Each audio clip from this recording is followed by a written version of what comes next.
welcome back to the Constitutionals podcast. I'm your host, Chad White.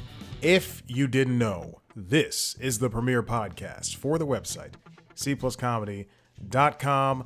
Like I just said, it's a website. Go there. Welcome back. This was not an invitation for you to come over here. Welcome back in episode 331. I'm talking to the dog. It's been a hellish day for the White household this morning.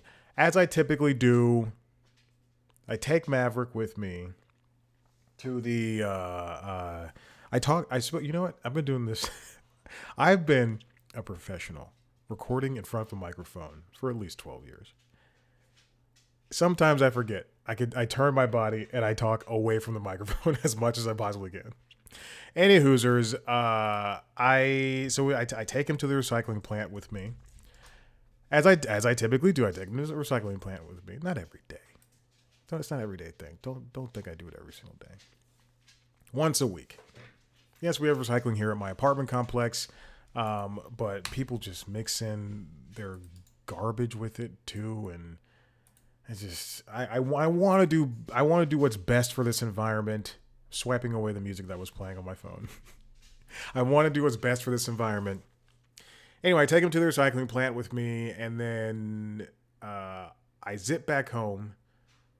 We usually go to the dog park. We usually go for a walk in Grant Park, because my recycling plant is near Grant Park. It's called CHARM, the Center for Hard to Recycle Materials.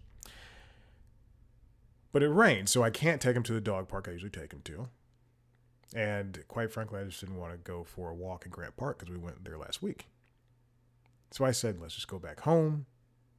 We take the 10-minute ride back home. I must have been too rough. And I'll admit to it. I'll admit to being a little too rough driving. But I like, hey, Nova, do not scratch the couch. Nova, stop. That's embarrassing.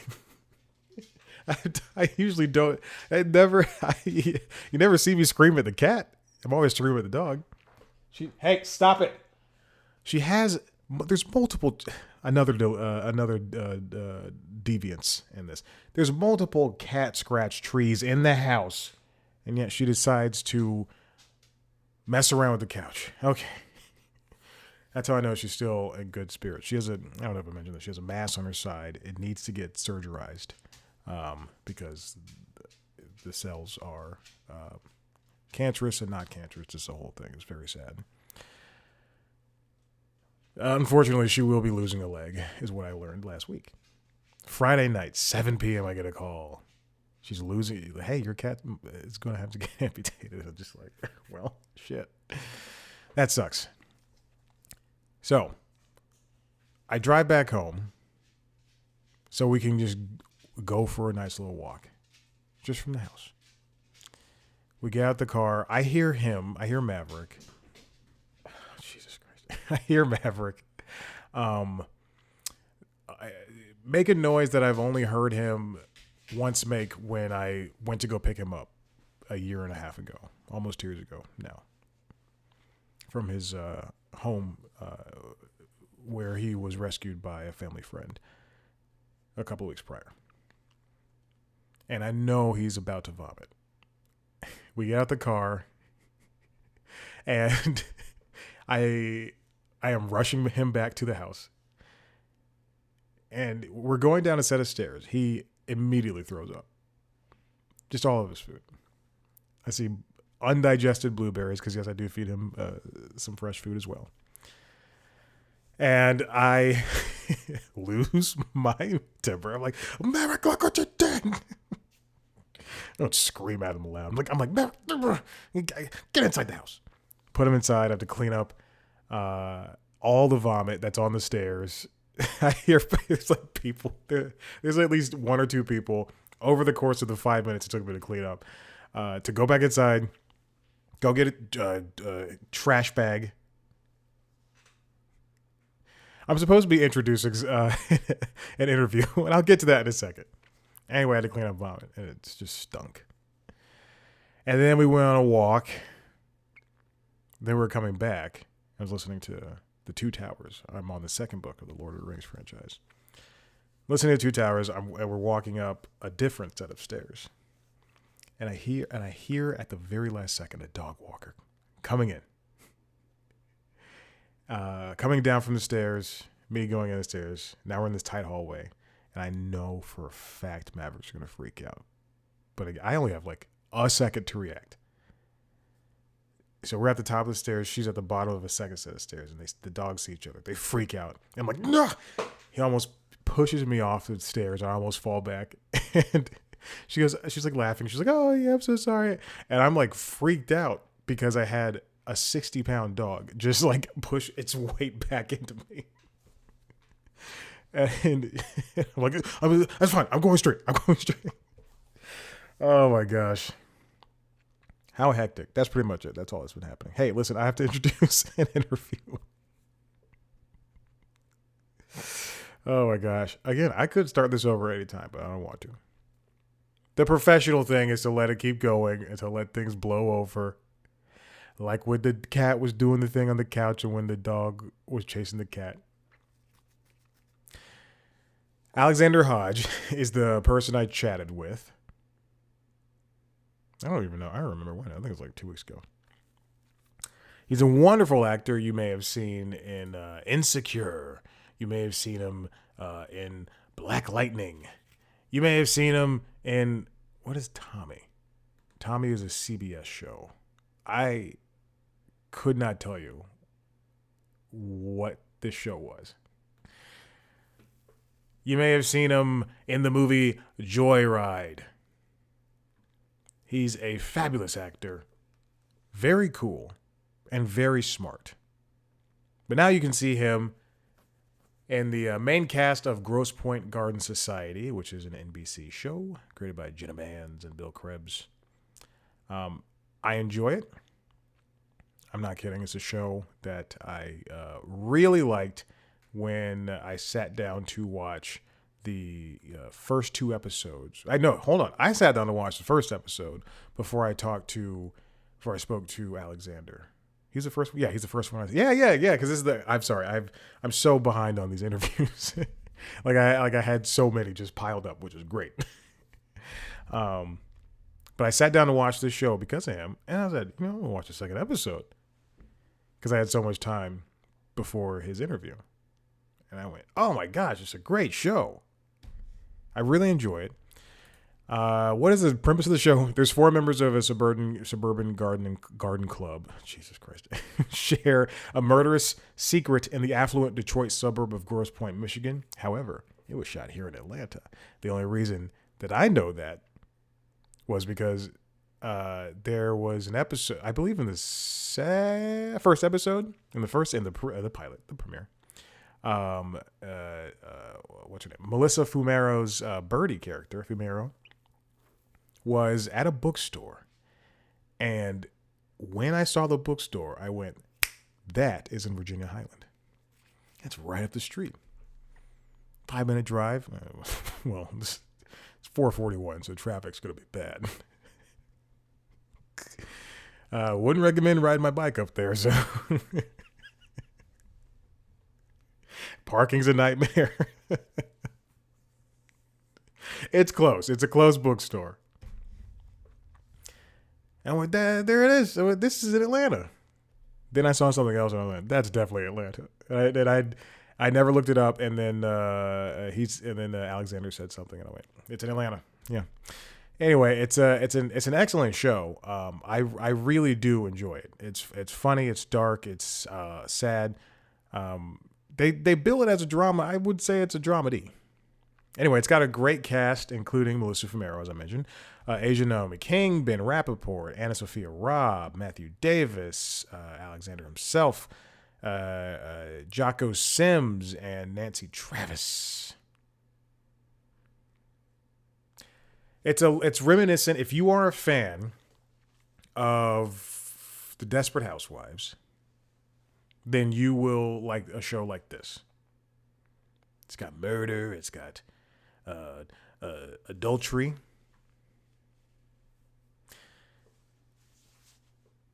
So I spoke to Alex about the show. Again, he's a very smart guy. Down to earth, chill. Anyways, check it out. It's coming up right now after this. If you want to follow Alexander on social media, you can find him on Instagram at XR Hodge, HODGE. You can see a video version of the chat over there on youtube.com/C plus comedy. You can listen to the audio version right now. Anyway, we will be back with the rest of this episode, and I'm sure some ramblings at the end of this. Enjoy.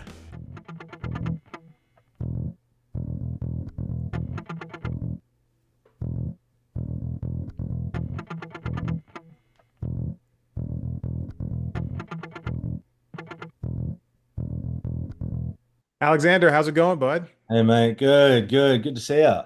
Good to see you as well. And I want to start off. Congratulations on Gross Point Garden Society. It's a wonderful show, and I'm so glad to see you on a broadcast television series. I appreciate it, Chad. Thank you. It's you know what it means to be on broadcast TV. It's a lot of fun, and I'm grateful to be here. Yeah, it's interesting because I noticed that the more I watch a lot of these shows and talk to these people, is that a lot like some people have been on guesting on series throughout the years, for you in particular, and for a lot of other people, popping up on the CW shows, and that's kind of like that's like doing like the fundamentals, and then finally you get to do your own thing on a bigger show on a bigger network, and I love it. That's funny. That's funny. Yeah, CW. I actually filmed my CW shows in Atlanta, where we film Grosse Pointe Garden Society. So it is a bit of a full circle moment, Yeah, as you say. Yeah, I think it's the journey as an actor, right? You sort of when you arrive at a network TV series, you kind of at a maybe at a milestone point, you can look back at the journey that got you here, and yeah. there is a lot of similarities between the cast members of where we've come through. I did an interview this morning on a morning show, and Mhm. they were talking about Law and Order and how several of us in the cast have all been on Law and Order, and again, it's another rite of passage as an actor. Yeah, it's when you start seeing like familiar faces, then you have to put everything together and go, well, this is what's going to happen. You see someone pop up on Law and Order. You're right. They were on Broadway. Oh, now they're on Law and Order. They must be living some type of life. Yeah. It's also great because this is a show that is so it has so much personality. It's so bright and it's so fun. And even I saw the first two episodes. Even when we get to that reveal in the end of the second episode, Mhm. where Anna Sophia finds a gun that you may have hidden. I don't know. I didn't see the rest, but and you're just sitting there enjoying music. I'm so titillated, and I sound like an asshole saying that, but I'm so titillated, just waiting to see what's going to go down. It is. I mean, look, titillating is a great word. It is. I've been using the word juicy like it's going out of style. Mm. It's something that really it grips you. Yeah, It's when you say the drama. That's what this show brings, and it brings it in a fun and playful way, which I think is what makes it titillating. There is something almost almost nonsensical sometimes yeah, as an element in the show. And I think that's very intentional that, I think on another show, on another network, the stakes might be presented in a way that's very dramatic and serious hmm, and might be a little less gratifying to watch. But I think the way that this story is packaged, that the drama is there, the circumstances, the stakes are high, but there is just a slight element of this show that's a little off skew, hmm, where I think it makes it so satisfying because the characters say things that we don't get to say in real life, and they do things that we don't get to do in real life, and I think that's the part that we really tune in for is like yeah. it's the payoff, almost the Schadenfreude maybe in a certain sense as to how these characters navigate what they're going through. There was a moment in I don't know what episode, but there's a moment where the woman who plays your mother, the actress, she comes in and she looks down on the table and sees the sandwich bag full of the Yeah. dog's ashes, and she goes, "Don't spoil your appetite." And then you go, "That's Molly, Mom." And it is just such a funny, dry delivery. And yes, that is the Schadenfreude of it all because it's the show kind of doesn't take itself seriously, and yet everything in it is serious, including where these people fall on the ladder in society. Like, you're out there struggling to make a living with you and your wife, your partner, and yeah, but on the inside, no one else knows that you guys are doing that. On the inside, you guys are just being yourselves versus on the outside, you have to be all these other people.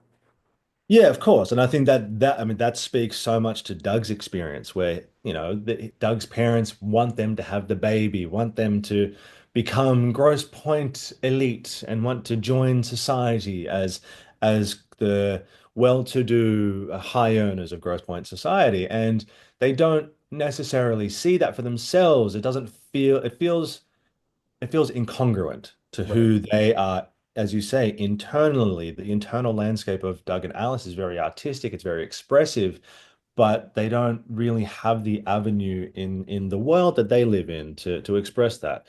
And I think that is something that, we all kind of have that where we do feel that we are a certain way inside, but we do have to put a mask on or wear certain charades as we navigate the world outside. And yeah, a bit of a crossroads. I think Doug and Alice tend to in their storyline have quite a bit of conflict as a result of that because it's kind of like it ends up, I guess the more existential question posed in a nonsensical way is who do we want to be and who do we have to be?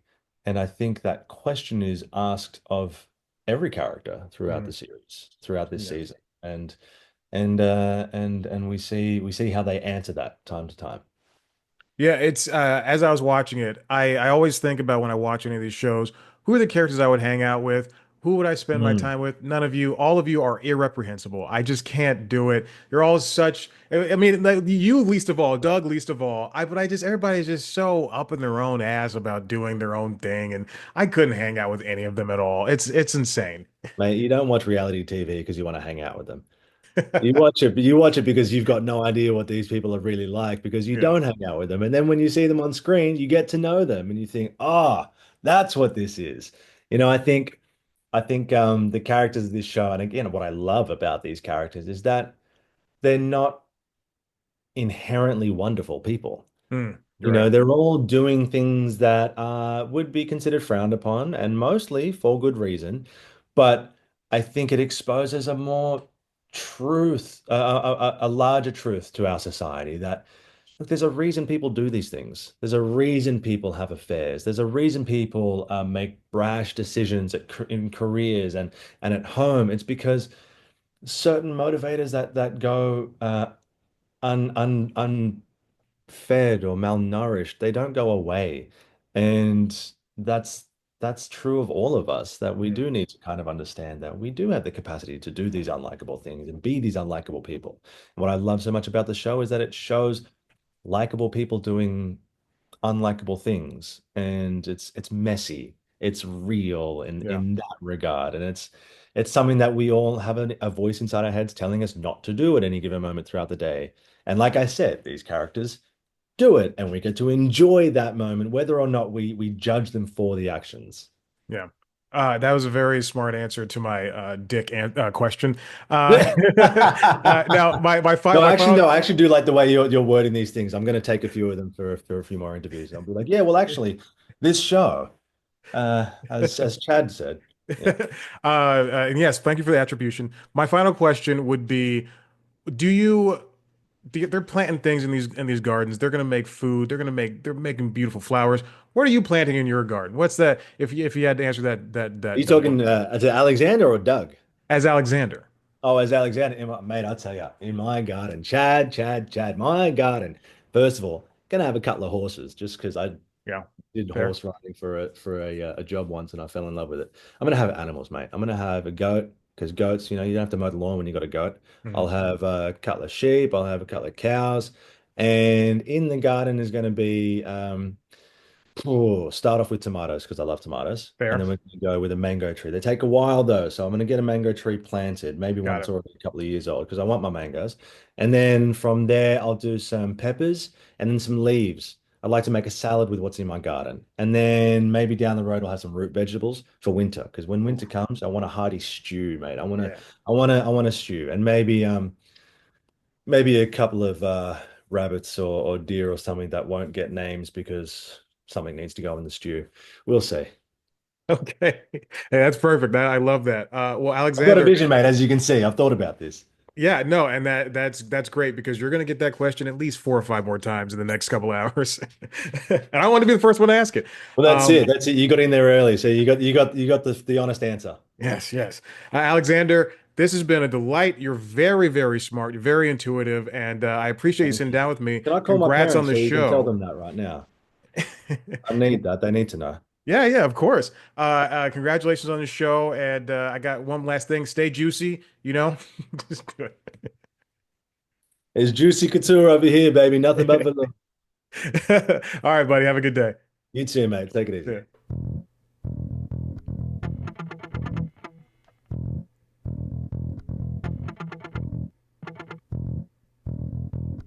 And we're back. Welcome back into the show.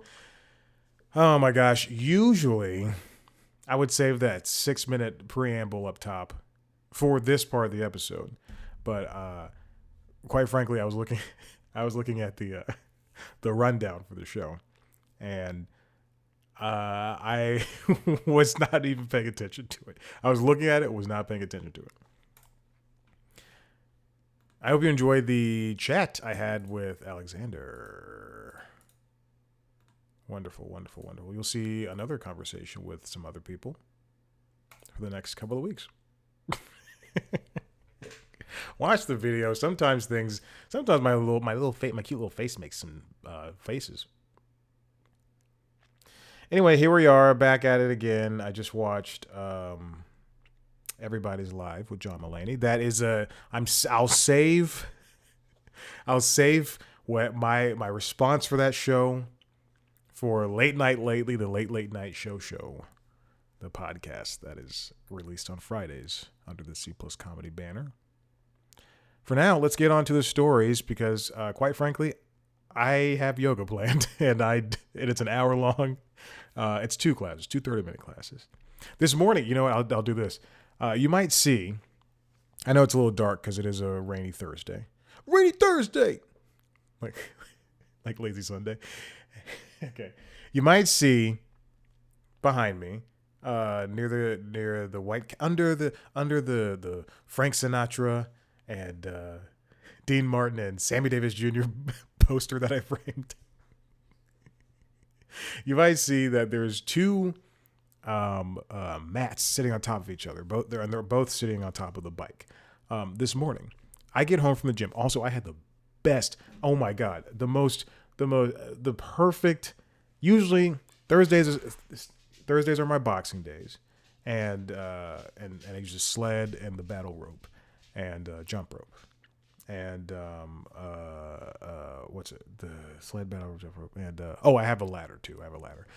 So please stop texting me. I don't receive texts a lot, and somebody that I'm annoyed with has texted me. The only text I've received in a week. Very true. Anyway, you stink, my man. He just yawned. He stinks. I had a great. Usually it's like 2 hours long at the gym, but today it was an hour 42. Applause, please. I get home and I cycle. I do, if you want to know, I did a who's name? Matt Wilper's rock, pop punk class and a Sam Yo grunge class and a Ben Aldis low impact class as my finisher. And I get off the bike and I lay out a second mat. First of all, I'm dripping the entire time. Second, I get out a second mat so I can stretch. I grab the Theragun, and quite frankly, I have pictures of it. And you know what? I might put the pictures. We'll see. I might put the pictures in the video. But quite frankly, it looks like I peed myself. It straight up looks like I urinated on myself. And I'm gonna share the photos right now. I'm gonna close out some emails. I'm gonna share the photos right now.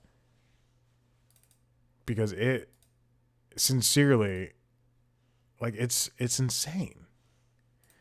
It's insane how you see that water dripping down my legs.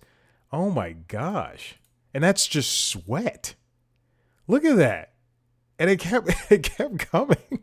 If you're watching the video, you saw what phone I have and the details of the photo. It was so disgusting. But I had a nice time. Then I used a Theragun. Anyway, 16 minutes in. Let's get. Actually, it's probably longer than that because I threw in Alexander's interview. So I'm going to say 24. 16 plus 8, 24. I'm good at math, baby. Let's get this first one. This comes from the rap written by Kayla Cobb. The Disney Plus launches a 24/7 The Simpsons live stream. Right now, because they're in the midst of season 36 airing on Fox, you get a curated feed of 35 seasons of The Simpsons streaming 24/7. Disney Plus has been doing these live streams. They have a superhero one, they have a kid one, they have ABC News, which is something you could already get on Hulu. They also have, oh God, they have another one. I think a nostalgia one. I don't remember. But anyway, they already have a handful of live streams, and now they're introducing a Simpsons one. Unfortunately, they're running top to bottom, so first episode to the most current episode, so you will know what's coming up. It's what they do on FX, which is something I hate. FX airs. I'm glad they do air Family Guy and The Simpsons and Bob's Burgers and Futurama and King of the Hill and things like that. However, I would love for them just to mix it up. Mix it up. Have a Marge Monday and share episodes about Marge. They do this on the weekend sometimes, but it doesn't happen all the time. And I know that would require, I worked in television, that would require them to plan these things out. When I was at Cartoon Network, we planned marathons, themed marathons, and people would be able to pitch names on it and things like that. So there you go. I know it exists. I know it can happen, but I don't know if there are people that actually work at FX anymore. FXX, excuse me, not FX. It's all the same thing. It's all the same thing. When we had meetings, a little behind the scenes of Cartoon Network. When we had meetings about Cartoon Network, it was also meetings about Adult Swim. They were all the same meeting. And then when Cartoonito, I don't know if that's still running, which was the preschool thing, when that was introduced, it was all the same meeting. 767 episodes across the 35 seasons. And then at some point when season 36 ends and season 37 begins, and they put season 36 on the Simpsons regular on Disney Plus, under the Simpsons thing, then you'll get all those episodes as well. That's 300 continuous hours. Oh my gosh, of that show. I love it. I watch The Simpsons every single day. I'm getting choked up. I watch The Simpsons every single day, so this is nothing to me. That's just another thing for me to toss on. The other thing for me to toss on, Paramount Plus, they have a 80s comedy channel. On the weekends, it's more than likely going to be playing Cheers. And I love it. I always put it on. Friday, it's in the afternoon or the early evening. I just need something on, and I'm not watching golf at the moment. Boom, put on Cheers. If you look under YouTube TV, under my library section, you will see my most watched shows. Top row is always, and I looked at this last night, and I was pissed that it changed, but it's usually The Simpsons, American Dad, PGA Golf, and PBS NewsHour in one of those orders, and then the rest it like kind of fills in. What was it? Last night it was this is not information to anybody, but it was PBS NewsHour, The Simpsons, Golf, and then American Dad. And I was pissed. And I was like, why is The Simpsons What is going on? Why is the Simpsons not right now? It's American Dad, The Simpsons, PGA Tour, PBS NewsHour, and then a lot of late night stuff. Then TGL, the Golf League. That's great. CBS Sunday Morning. I'm a very boring person. And Law and Order. That's another show. That's always airing at some point. Law and Order or SVU. Speaking of which, and I'll get back to the story in a second. It makes me so frustrated when NBC pulls Law and Order Organized Crime, which is the Stabler show, from NBC proper, and they replace it with Found at 10 p.m. on Thursdays after SVU. And then they say it's the Organized Crime is going to be on Peacock. It gets a reduced order, I assume. It's only going to be 10 or 13 episodes. And then they're going to air the premiere on NBC. The reason I bring this up is because Peacock had the latest One Chicago crossover, which is Chicago Med, Chicago Fire, Chicago PD. There was a gas leak, I guess, and it was letting off explosions and sorry, people caused an explosion. They were trying to rob this healthcare company, I guess. I don't remember. I did watch it on Sunday. This is very true. I watched it on Sunday because it was going to disappear from Peacock in 2 days.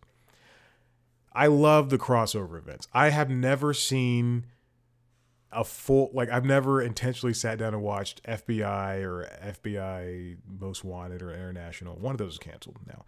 But I've never watched those from top to bottom. But man, you tell me there's a crossover, I'm gonna pop up.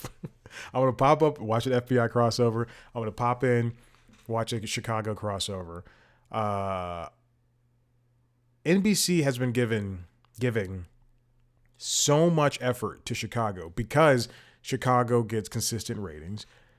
They bring back Law and Order Vanilla, and it's fine. They never should have canceled it in the first place, but they bring it back to pair with SVU and Organized Crime. Organized Crime doesn't do the numbers that they want it to do, so they move it to Peacock. If right now broadcast television, forget cable. Broadcast television is at this point where they have to exceed in a way that is unrealistic compared to streaming. They have to make shows that are different, and they also have to make kind of like what's happening in film right now, blockbusters and mainstays that people will consistently watch. And that's where you get Dick Wolf on 2 different networks with 3 different nights. That's where you get constant remakes. That's where you get prequels and sequels. That's why we have a Young Sheldon. And you know what? People watched it. I assume people are watching Georgie and Margie's First Marriage. I don't know if that's what it's called. And people, I assume, will watch the new spinoff Stewart Saves the World or Doesn't Save the World. I think that's what it's called. Stewart Doesn't Save the World. And I will not go back and double check any of those names. So what are you trying to get when you see that? And now I'm throwing this out to not just NBC but every other broadcast network. When you cancel one of the FBI shows, and then you're going to bring on another show called FBI CIA, which I don't know how that's going to happen. FBI CIA, just call it CIA. But when comparatively, what do you want? What are because the viewers are going to watch how they want to watch, whether they watch it live, plus same day via a streaming platform or via a DVR platform, whether they watch it live plus 7 days. And those are terms that Nielsen ratings and these networks will use in order to say, hey, the 2 million watched it live, but 7 million, 15 million watched it in total over the course of 3 to 7 days or however. People are going to tune in when they want to tune in. And you just have to give these shows a chance. Even if this is even for shows that I don't necessarily like or watch. This is for FBI. This is for Doc Odyssey. This is for Doc. Is it Dr. Odyssey? There's Doc and there's Dr. Odyssey. This is for Crime Scene Kitchen. This is for every single one of these shows that whether you like it or not, you're going to have to give time. FBI International was the one that was canceled. And that stars, you know what? I'm not trying to be mean. I don't know a single one of these people. And good for them. It looks like the main character left in season 3. Yeah, he left. Another main character left in season 3. What? Well, you know, they have really decent ratings. 7 million averaging. I was prior to this, when I was watching Everybody's Live in L.A. I was on Wikipedia and I was looking at the Grey's Anatomy Wikipedia. I think what I saw was Ellen Pompeo is starring in a new show, and I went, oh yeah, she left Grey's Anatomy. Let me go check out who the main characters are now. And I went, and then where am I going with this? But I saw that she even though she left the show, her character still narrates the series and everything. But I was looking at the ratings and I thought the ratings are still pretty decent. There has to be some type of culpability when it comes to just accepting what broadcast TV is at this point. And NBC, what I'm saying is, put organized crime back on broadcast. I don't want to have to go to and look, I'll watch it on Peacock. I'll end up watching it on Peacock. That's the thing. But I don't. There's just so much emphasis on Chicago at this point. What I really want is I want more crossovers. I think that's what I want in the end. I just want more crossovers. When I was watching Chicago, the show One Chicago crossover, the entire time, besides going, who's that? Wait, what show is this? And then the credits would also everything was edited into one 2 hour and 5 minute long episode. But there were no theme songs. There were no intro credits or whatever. But they still left in the credits for like the title credits for each episode. So you would see like produced by Dick Wolf and starring these people at the top of every hour. And I would try to guess which episode we're on. Oh, we're on Chicago Med now. Oh, we're on Chicago PD. Oh, we're on Chicago Fire. Not getting it right anytime. But I just want more crossover, and I understand. I know what goes behind this. It's money and time, but it'd be great if we just had more crossover, and more people would probably tune in. Hey, Olivia's popping up on organized crime. I also want a crossover between FBI and there's crossovers between FBI and Chicago, and I think there's one crossover with SVU and FBI. I want more. Supergirl was able to cross over with The Flash when she was on CBS. I just miss crossovers. All right, let's move on. Disney Plus getting The Simpsons live stream. Oh, also, here's the thing. Here's something that Kayla Cobb wrote in this piece that I really like. It also makes sense that the streamer would expand this particular feature with a title in the adult animation space. These types of shows consistently rank among the most watched for streamers, with many of their fans watching them continuously. That's a fact. If you, again, like I just said, I put on Cheers. And I just let it play. I watch The Simpsons every single day. Every single one of these shows, The Simpsons, Family Guy, Bob's Burgers, King of the Hill, Archer, all these adult I don't know the Cleveland show, but all these adult animation shows people love and people will watch over and over again. She writes, in fact, both Family Guy and Bob's Burgers ranked among the most streamed series of 2024, according to Nielsen, accounting for 42.44 billion viewing minutes and 36.8 billion minutes, respectively. I wonder where The Simpsons lies on that. Because even the people that only watch the quote-unquote golden years, which are I think are 3 through 9 or 3 through 10, I don't know. I watch every single episode. I'm not a bitch. I wonder if it ranks highly. But yeah, I believe that Family Guy and Bob's Burgers are some of the a couple of the most watched streamed shows. All right, this next one comes from GameSpot. Yes, not GameStop, the store. Eddie Makuch wrote it. Makuch. Makuch. Didn't want to say that. Sorry. EA will, I just said bitch like 10 minutes ago. like 10 minutes. Yeah, 10 minutes, 10 seconds, whatever. EA will pay student athletes $1,500 to appear in CFB 26, which I believe is college football 26. More than double last year's rate. More than double last year's rate. I'm patting the dog, except I'm patting him on his side.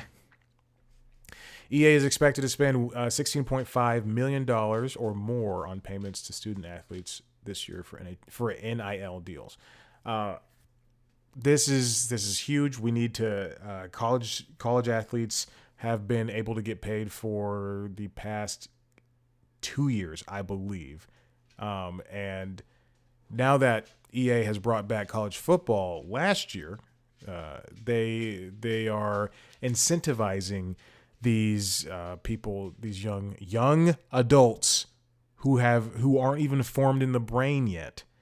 To at least the men are not until you're 25, at least, and even still, I know some 30-year-olds who act like jackasses. These people are fairly young. These young athletes are getting a decent amount, especially if you're not repped. Imagine being somebody who probably has, you're a player, you're a utility player, and you probably have no other recourse outside of these college sports. Like, you're probably not going to make it in the sport. That's just based on statistics. You know me, I'm a big statistics guy.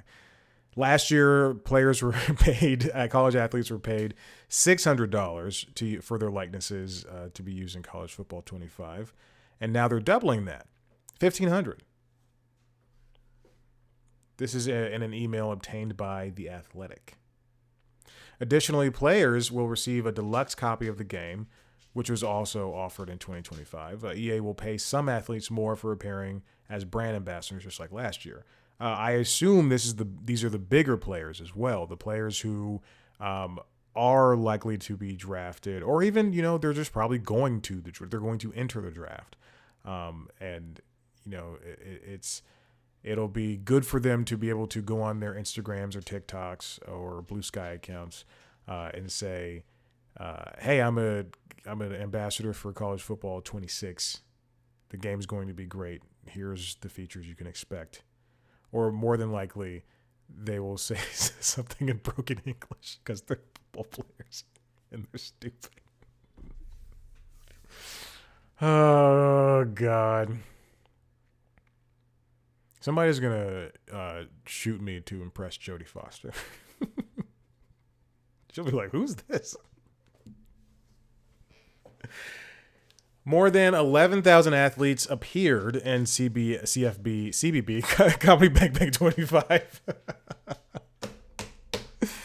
In CFB 25 through name, image, and likeness deals, NIL, with EA spending more than $6 million to cover that. A spokesperson told The Athletic that EA will double its payment to players to more than $16.5 million to help them feel recognized for their success of CFB 25.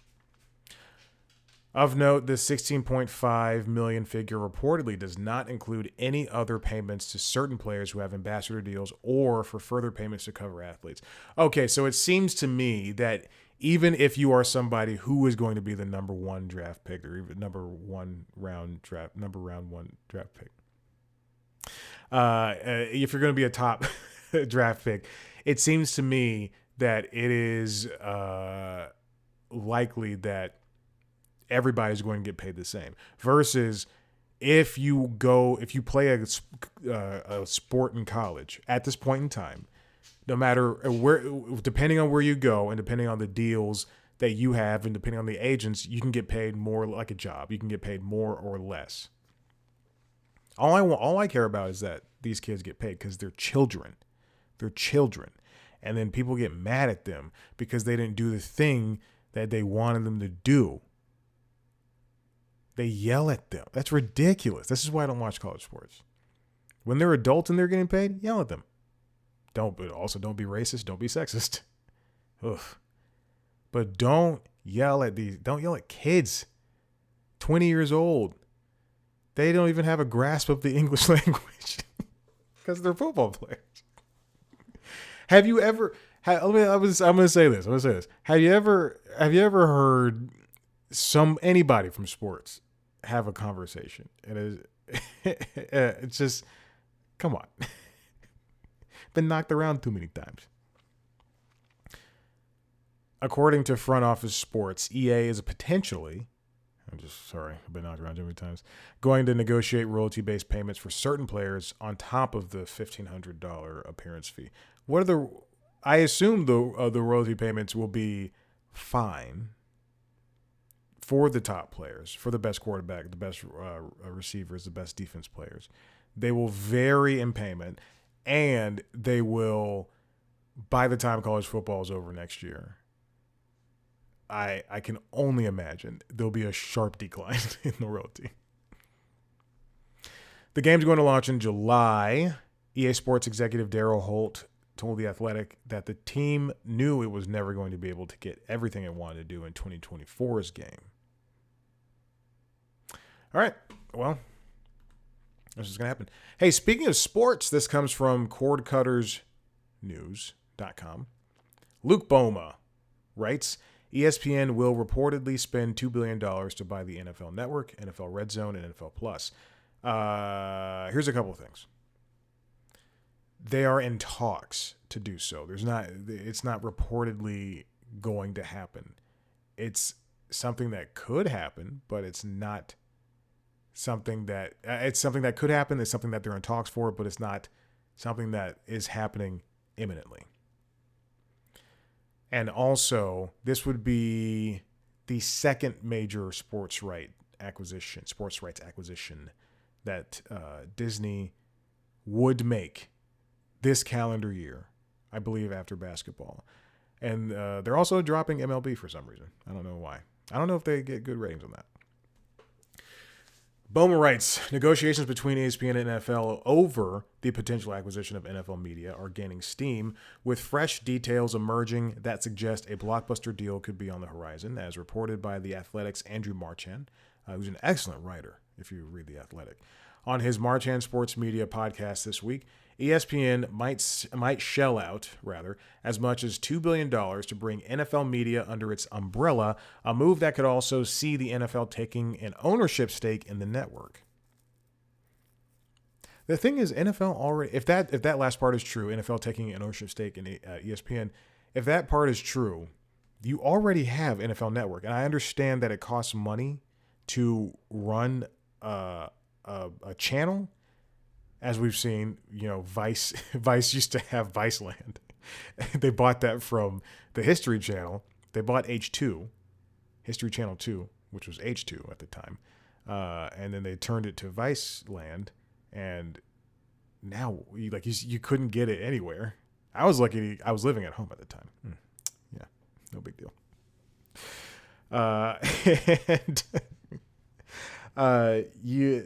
I could get it on Charter, but you couldn't get it on other major platforms. You can't even get it on YouTube TV now. And I'm pretty sure it's still on. Anyway, but NFL recently in the last year reduced so much staff on NFL Network. They took one of my favorite sports analysis shows, Good Morning Football, and they moved it to the West Coast and now it's just kind of like a Frankenstein's monster version of what it was, and it's still fine, but uh, it's you know now it's on the West Coast. It's different. Uh, I they reduced coverage. Everything that NFL Network used to have, they took away so many shows, and they let go so many people. What would you necessarily do with ESPN if you had a minority stake in it? This is also NBA. NBA's network is owned partially. I think it might be owned fully or entirely, but I don't know. But it's owned at least partially by Warner Brothers. And even still, it's the only time that I notice that NBA TV is on is when they happen to have a game or they're doing one of their evening analysis shows. And if it's owned by Warner Brothers, I don't know. As somebody who worked at Warner Brothers here in Atlanta, I don't know if the studio was here. It might have been. I'm not going to double check. I remember the first time I saw the NBA on TNT studio. I was in between shows at CNN. So this is even after my Cartoon Network tenure. I was in between shows at CNN, and I was just walking around the building. I was bored. I was just walking around the building, and I went down this hallway, and I went down the hallway, and it just kept opening up, and I just saw this big studio, and I went, oh, it's NBA on TNT, and they were setting up for that night's show, and I went, all right, I should probably not be in here. So it's one of the few times where I said, I'm going to turn around and not risk getting in trouble. Marchand likened the potential acquisition to a pivotal moment in ESPN's history, its 1987 acquisition of NFL rights, which gave the network a major edge in cable carriage negotiations. Marchand said, when we look back in 10, 15 years, if this deal goes down, this could be very significant for a point of ESPN's growth, which is already the biggest sports network. We're really in a full streaming world, and I think it's pretty significant whether it happens in the next few months or not. Yeah, this makes me think if this is all in fact true, the NFL games that already currently air, you get Red Zone, please don't walk under the desk, honey. You get Red Zone already. You get the broadcasters, so CBS, Fox, and NBC. They need their games. Sunday night games are out. Thursday night games are out.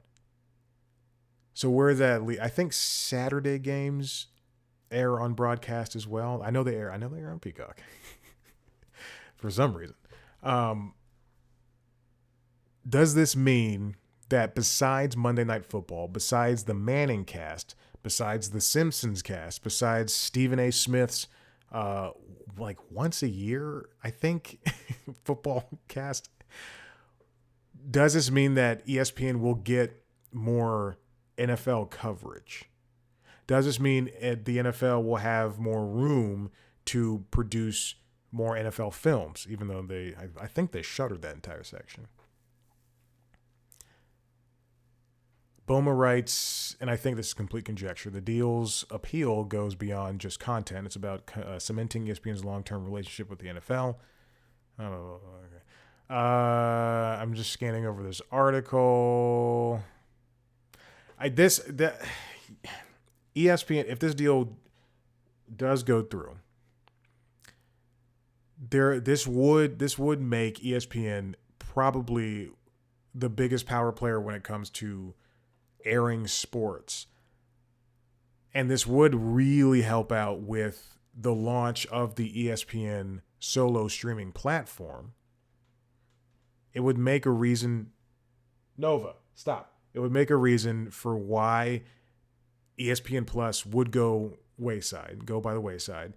ESPN, the streaming platform, would get NBA games for the time being, MLB games, NHL games. I don't know if ESPN airs any soccer games. They would have all ESPN Ocho stuff because nobody else is going to carry that. And then they would have NFL games as well if they have the streaming rights to that.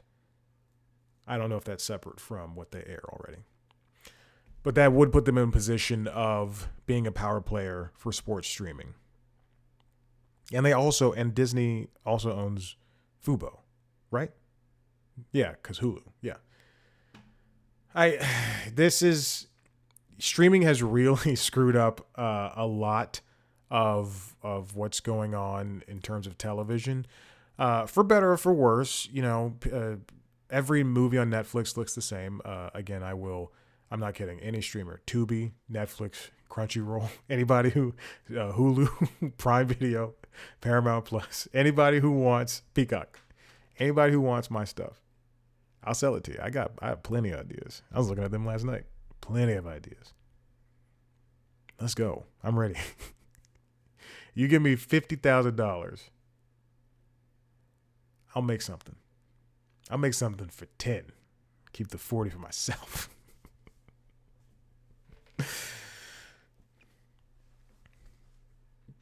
But I think it's an interesting idea. But it does make monopoly in terms of sports airing and things like that.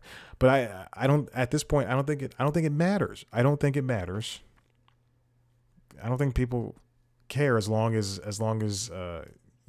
excuse me. I don't think companies care as long as people watch. There will be people like me who will say, "Oh, this is ridiculous. I can't watch all the NFL games. I have to use the ESPN app. Well, now I have to pay for that." If The Simpsons were not on Disney Plus, I would not have Disney Plus. Plain and simple. I think about that all the time. All right, this final thing comes from Etten Vlessing over at The Hollywood Reporter, the up-and-coming cities swiping Hollywood's dollars. I mentioned after the Andrew Hodge interview or maybe during, I don't remember. This episode's been going on for way too long. I mentioned that Grosse Pointe Garden Society was filmed in Atlanta, and even though it takes place in Grosse Pointe, Michigan, or what have you, Grosse Pointe, Detroit, Grosse Pointe, Michigan. I've been knocked around my head a few times. So he has a call back to when I called the football player stupid.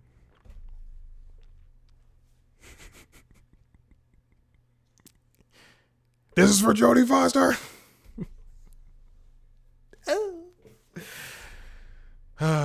There have been a lot of shows and a lot of movies over the past couple of years have been moving to different areas to shoot their projects. Atlanta is obviously one of them. Chicago has been a mainstay for a very long time. People like oh God, I can see his face. Danny McBride. Danny McBride moved his entire company he moved his entire company to Charleston, and now he shoots everything out there.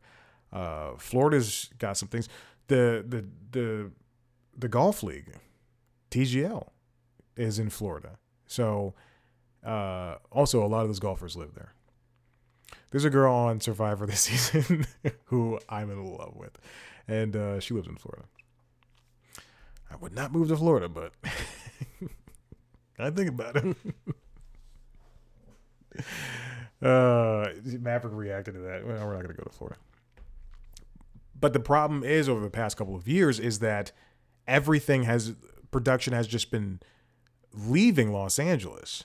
And Governor Gavin Newsom is trying to stop that. He's trying to create more film and TV tax incentives by increasing the rate from, by increasing the pledge entirely from $330 million to $750 million a year, which means that any production will be able to have, a piece of that pie if they decide to keep production in Los Angeles. And that means, everybody's live in LA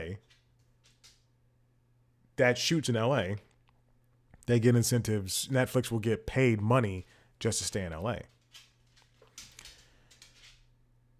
But there are cheaper sound stages all over the place. A lot of shows, like I know Young Rock, for instance, went to New Zealand, and they played that for the South. A bunch of I think La Brea. I talked to Josh McKenzie from the Hunting Party. That he said that was shot in overseas. Even New Jersey. People are going to New Jersey. And as Hamilton says, nobody lives in New Jersey. I don't remember what they. I did listen to that album again yesterday. I love Hamilton. I love it so much. I was one of the first. Anthony Rapp appeared on Never Not Funny, which was one of the first podcasts, one of the original podcasts. Anyway, he appeared on Never Not Funny several months before Hamilton left left off Broadway. And he was like, you guys got to see this show. It's going to be big. And as soon as the album was available, I listened to it and I went, mind blown. And you can ask my friends, because that was the year I graduated from college. You can ask my friends. I was talking about it. I was like, oh, Hamilton, Hamilton, Hamilton, Hamilton, Hamilton. And then it blew up. And all these people who never listened to a rap song in their life, they're like, oh, I love Hamilton. Now, who is this Biggie Smalls person that this song is referenced? Ridiculous. Louisville, Kentucky was shot. Louisville, Kentucky has a couple of programs and movies in it. Gus Van Sant's upcoming crime feature, Dead Man's Wire, and Dustin Hoffman drama, The Revisionist, nabs incentives to shoot there. Plans are underway for a $75 million redevelopment of the historic Louisville Gardens Arena into a film studio with reconstruction. That sentence was so strange. Yeah. Okay, that's a strange sentence. With reconstruction scheduled to begin later this year, says Louisville Film Commissioner Susie Eastman. That's Eastman, Soozie. That entire redevelopment is backed by a refundable 30 to 35% Kentucky film tax credit that has a per project cap, of $10 million. Oh my gosh. Then there's North Carolina. They've got veteran director and producer Robert Ripberger, cool name, rebranded his Ascent Studios in the town of Spring Hope as White Lightning Studios with new investment partners, hoping that his state's 25% tax rebate will give the complex a boost. There's places in Wilmington. There's obviously we know Atlanta. There's Hollywood production hubs abroad, like in the UK, where the new tax relief for the film studios is making an already busy locale a bigger draw. In February, Eastbrook Studios, London's largest film and TV studio campus, with its 12 sound stages operated by Los Angeles-based property developer Hackman Capital Partners and its affiliate, the MBS Group, opened its doors for Hollywood production. The launch coincided with the UK government introducing a 40% corporate tax rate relief for film and TV studio facilities until 2034, and a new indie film incentive for 40%. Now, if people are able to get this is how productions save money. This is how you figure out that, hey, we can take our show to New Zealand or shoot. There's a Good Cop, Bad Cop on the CW that's shot in Australia, even though I believe it takes place in America. Who's that star? Leighton Meester. Never seen an episode, but I can pull it like that. So these incentives are a way that a network or a studio can save money by shooting somewhere else. If it costs, $75 million, I'm just making up a number. I named my baby $75 million, but if it costs $75 million to shoot a show in LA, whereas, I don't know, what show costs $75 million to shoot a limited series starring Robert De Niro in LA. I don't know. If it costs $75 million to shoot something in LA, but it costs $50 million to shoot it in Australia, you're going to take that. And the discrepancies could be larger than that. It could be smaller than that. But the fact is, companies would rather save the money, get the money back, and maneuver it elsewhere, as opposed to shooting here in America or even here in Atlanta and shoot it somewhere else, like in Lexington. That's my best Timothy Oliphant from Justified. Lexington. This is why we have a lot of shows shoot in Canada. That's why a lot of CW shows are shooting in Canada. The Flash, Supergirl, Legends of Tomorrow, Black Lightning was shot here, I believe. I think so. I'm almost positive Black Lightning was shot in Atlanta. And Arrow. Oof, jeez, I couldn't think of the other show. And Gotham Knights. I don't know where that was shot, but I did not watch that show. Local production plummeted in LA in 2020. Obviously, that was going to happen because of the pandemic. But in 2020, there was overall production went down from 36.5 thousand to 18.9 thousand. Features, series, commercials, things of that nature. It resumed. It jettisoned back up to 37,000 in 2021, but then there's been a slow, static decline until 2024, when only 23,000 things were shot in LA. And LA is Hollywood, so they want to keep that. They want to keep that. We'll have to see if these incentives are going to be enough. So I'll give you a little insight into how I used to and how I currently view productions. Now, a lot of people from Hollywood don't live in Hollywood anymore. A lot of people who work in the industry don't. Not a lot. A decent amount of people don't live in Hollywood proper anymore. They don't even live in California proper. And when I was young, this is very specific, and I don't know if I've ever mentioned this, but the movie Wet Hot American Summer, when I watched that, I always assumed that even when someone wasn't on screen or even in the scene, that they were always on set, like watching their friends. And I remember very specifically watching that movie. I own it on DVD. I also own it on Blu-ray. I remember watching that movie. The DVD is probably warped by now.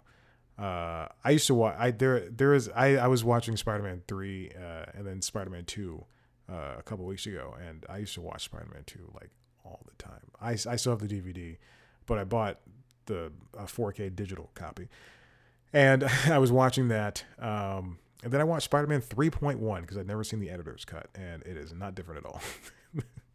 there's like 2 minutes of included things that don't change anything. Anyway, but I was watching it, and I still remembered everything. Like, I'm talking every single second. I could, as much as I can plot out a single episode of The Simpsons from any season, any episode, I could still plot out